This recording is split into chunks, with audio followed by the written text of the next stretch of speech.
I think there's lots of misunderstandings about vision, misunderstanding about visionary leadership. And I think you've really distilled so much knowledge and experience into the book that I think, the listeners today are going to get a real insight.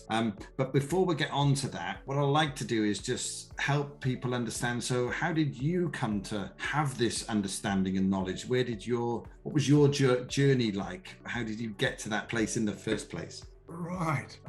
Simon, I went from being a second engineer on a British trawlers to a CEO position, international company.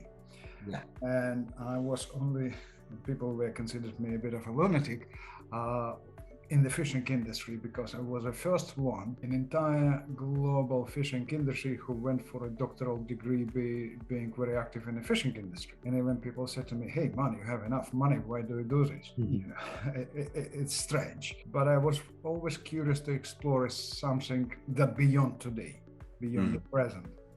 And later I went and left the industry and went into consulting, wrote a few books, were considered one of the best in the world on leadership. And what I do, I'm very keen to explore grand solutions. And if we talk vision and vision leadership, you see, we need to talk about the difference between managers and leaders. Managers are responsible for the present. They're handling the present. Leaders are responsible for the future.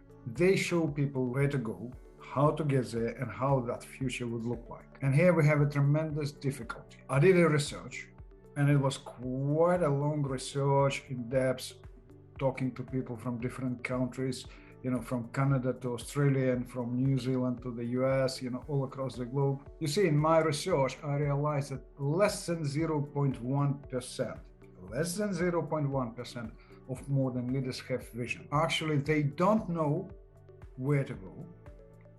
They have difficulty articulating how the future would look like, where they lead people, and therefore they're diving into reports, everything that around them. So more or less, they are claiming that they're leaders, but they are not. Therefore, we tend to repeat, like hamsters in a wheel, the same old mistakes, we're facing the same problems again and again and again. But leadership is about leading. It's not about declaring problems. And in fact, what happens, there is a huge mistakes these days in leadership, huge, which cost a lot. Leaders are looking for consensus, which is completely wrong, because we're looking for consensus when we don't know where to go. People need leaders because leaders knows where. They make that difference. And therefore, vision is critical. In terms of strategy, we tend to spend a lot of money on strategic sessions, on strategic planning, but without vision, strategy is just a bridge to nowhere, expensive and useless. You can't create a strong corporate culture without people wrapped, because culture is a shared vision or effort of people wrapped around that core vision. Who they're going to be, how they would feel, how they would grow. So you need vision in all cases. If you are a startup and you're looking for investors are not investing into a product, because product has a very short lifespan.